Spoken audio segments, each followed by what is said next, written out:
Assalamualaikum warahmatullahi wabarakatuh. Salam rahayu, salam sejahtera bagi kita semua. Moga Gusti Allah panjang rahmat dan berkahan bagi kita semua. Amin ya rabbal alamin. Nah, kali ini kita akan menjalankan wisata spiritual ya. Wisata spiritual ini kita berada di Gedung Songo. Gedung Songo ini adalah candi Hindu dan Buddha. Tetapi alangkah baiknya kita paham dulu kenapa kita ziarah ke sini. Gedung Songo ini, jika kita ke candi pertama, ini adalah simbol dari awal kita mulai. Di situ ada linggo. Seorang yang jalan ke sana akan mendapatkan simbol kejantanan dia. Orang hidup pertama itu pasti mencari jati diri. Awal dari hidup itu dari jati diri manusia, lahir dari seorang laki-laki mencari pasangan hidup. Nah, di situ adalah ada unsur yang namanya pembukaan. Nah, awal mula laki-laki dan perempuan inilah nanti akan timbul benih-benih dari benih manusia. Disinilah simbol awal dan mula buko urip. Nah, di sini ada linggonya yang ada di dalamnya, tetapi yoninya tidak ada. Nah,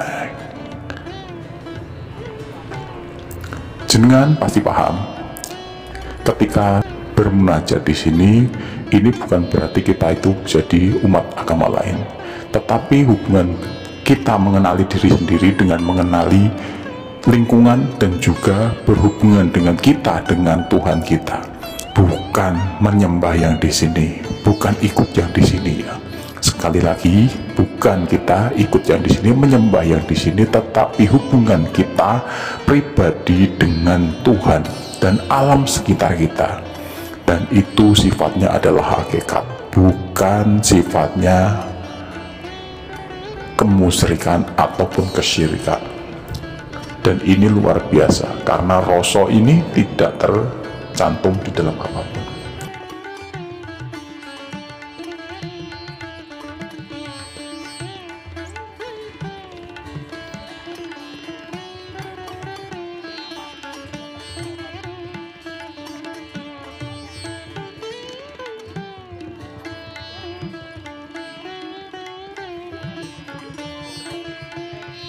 Nah, ini kita menuju candi yang kedua.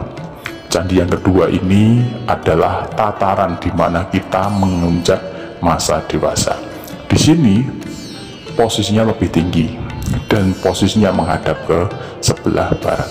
Nah, ini adalah simbol perjalanan kita menuju alam kedewasaan. Dan di sini auranya itu besar.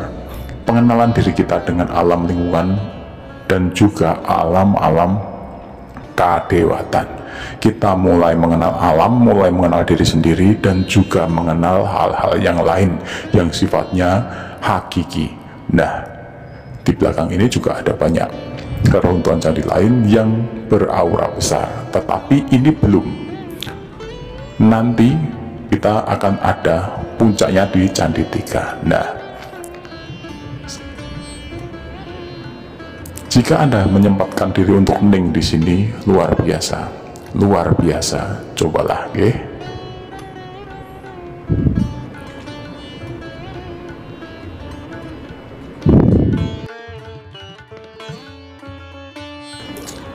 Nah, ini kita berada di Candi Gedong 3. Candi Gedong 3 ini luar biasa karena apa? Ini ada simbol gajah, simbol egonya manusia. Nah, di sini adalah awal mula kita menaklukkan diri sendiri. Gajah adalah simbol ego dan bukan simbol yang lain. Cobalah hening di sini, fokuskan diri, jangan berharap pada apapun antara diri kita dengan Sang Maha Kuasa. Nanti Anda akan menemukan ego Anda, sifat hitam Anda, dan harus jenengan tundukkan. Setelah jenengan tundukkan, cobalah arahkan ke hal yang putih. Dengan izin Allah, Pangeran Akara Jagat, cobalah sedikit bermeditasi, berpikir, eling. Nanti Anda akan menemukan pencerahan. Nah, pencerahan di sini bukan hal yang lain, tetapi sifatnya adalah pendadaran diri sendiri. Nah, itulah yang akan jenengan dapatkan.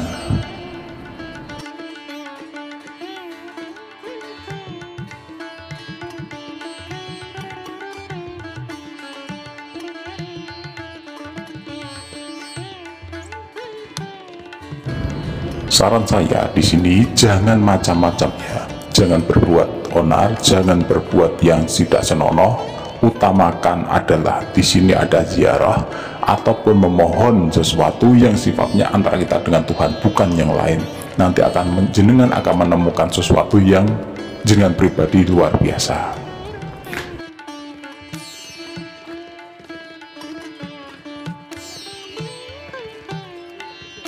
Nah, ini setelah Candi Gedong 3, nanti kita akan melewati yang namanya Kawah Condrotimuka, Sumur Belerang. Nah, kawah ini adalah pendadaran kita selama kita sudah mengenali diri sendiri dari atas, dari kecil sampai lahir, sampai kita dewasa dan bisa mengalahkan ego. Nanti setelah kita mendapatkan itu, kita akan mendapatkan pendadaran. Ibaratnya adalah seperti halnya Gatotkaca sebelum lahir menjadi satrio bagus, satrio gagah, Sakti Mondo kuno, beliau di dadar di Kawah Condrotimuka. Nah, Sumur Belerang ini antara Candi 3 dan 4 adalah pendadaran kita. Setelah kita mengenal, kita turun ke bawah dan kita akan mendapatkan gemblengan di sana. Ingat, ini ada penggemblengan. Makanya banyak yang di sini rata-rata melakukan ritual adus kungkum, adus lelarung, dan nantinya nyanyuwun membersihkan diri, dan tujuannya bukan untuk hal yang lain tetapi ke pembersihan diri. Setelah dibersihkan, larungan ini adalah membuang pakaian dikenakan, dan itu hanya simbolis ya, jangan asal dibuang di sini karena nanti akan mengotori. Buanglah dengan simbol, nanti dibawa ke bawah, dimasukkan ke tempat sampah. Nah, larungan ini adalah simbol bahwa kita melarung semua unsur keburukan kita, beban hidup kita, dan siap mendapatkan keilmuan ataupun pencerahan dari Sang Maha Kuasa. Nah, ini adalah seperti halnya simbol kita sebagai manusia mengingat cerita Werkudara ataupun Gatotkaca sebelum bisa menjadi satrio digodok dulu di Kawah Condrotimuka. Kawah Condrotimuka digambarkan seperti kawah panas mendidih dan tidak ada seorang pun yang bisa kuat di sana kecuali dewa. Nah, kita sebelum mendapatkan ilmu, mendapatkan pencerahan harus digembleng dulu di sini. Dari mengenal, dari lahir mengenal jalan, dan akhirnya mengalahkan ego kita di Candi ketiga. Nah, yang keempat ini adalah pendadaran kita di Kawah Condrotimuka. Minimal jenengan ambil air, cuci muka ataupun mandi, tetapi lebih tepatnya adalah membasuh dan menembah di sini. Menembah di sini bukan hanya kita menyembah di sini loh ya, tetapi mohon kepada Gusti Allah selaku Pangeran Akarya Jagat, pemilik alam ini, dan kita bersyukur kepada Allah bahwa kita di dunia ini kecil, alam ini luar biasa, kita bukan apa-apa. Kita mohon di bawah lindungannya, di bawah kekuasaan Gusti Allah, agar kita dibersihkan dari apapun, dilindungi dari apapun, dan nantinya kita akan dapat setitik pencerahan dari ilmu Allah. Ilmu Allah itu ibarat air di lautan. Air di lautan luar biasa, dan hanya setitik di ujung jari kita ilmu beliau. Ilmu Allah itu banget banyak. Semoga kita mendapatkan pencerahan di sini. Nah, itu yang terjadi.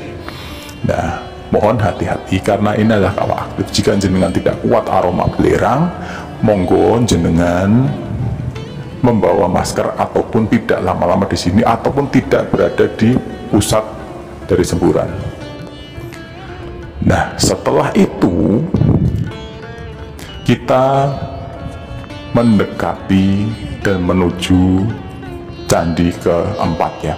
Candi keempat ini adalah inti, ini auranya dan perbawanya luar biasa. Bagi jenengan yang memiliki kelebihan bidang rasa, spiritual, kebatinan, ataupun jenengan diberi kelebihan di bidang kebatinan, pasti jenengan akan paham. Ini auranya luar biasa, kekuatannya luar biasa. Disinilah pusat dari pendadaran itu. Nah, di sini ada dua rangkaian candi. candi utama, dikelilingi oleh candi-candi pendamping, di belakangnya juga ada, dan di belakangnya nanti ada candi pendamping yang tidak termasuk dalam golongan candi ke-6 tetapi masih masuk candi ke-5. Nah, dan ini luar biasa. Ibaratnya setelah jenengan digodok semua, dibersihkan di Kawah Condro di Muko, jenengan nanti diisi ataupun mendapatkan penempaan ilmu di sini. Disinilah ilmu yang paling besar didapatkan, energi yang paling besar didapatkan, dan Anda akan merasakan sesuatu yang lebih dari yang lain, yaitu alam spiritual, alam kebatinan tingkat tinggi, dan nantinya antara jenengan dan Pangeran Akarya Jagat di dalam alam dewa-dewa. Tetapi bagi kita yang muslim, bahwa manusia itu hidup dari alam jagat alit ke jagat gede. Jagat ageng itu adalah alam dunia ini, dan jagat alit adalah diri pribadi kita. Nah, jenengan cobalah ning di sini memohon keridhaan dari Gusti Allah. Jangan memohon yang di sini ini hanya tempat dan auranya besar sekali.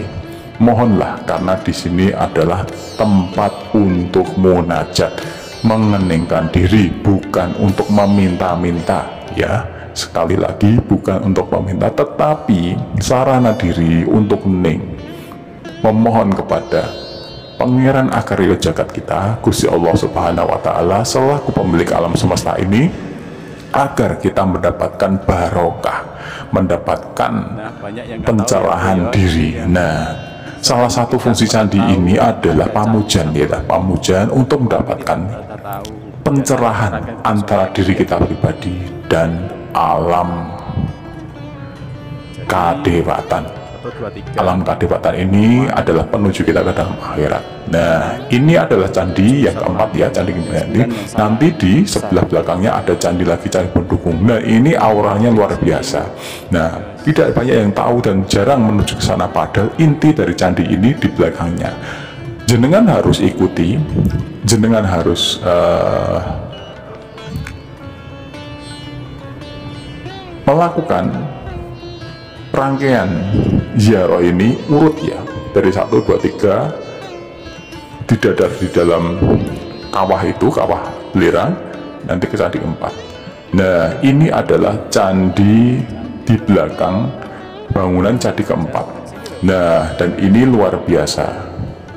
Luar biasanya seperti ini, auranya ini luar biasa. Nah, terima kasih telah melihat ini, ya.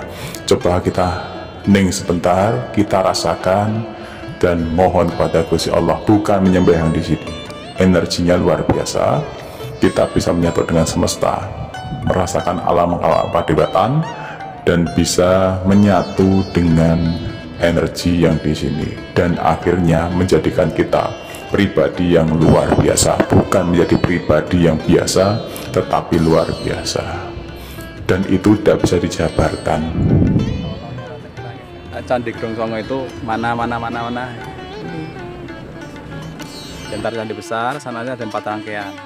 Sebenarnya kan dihitung stupannya lebih.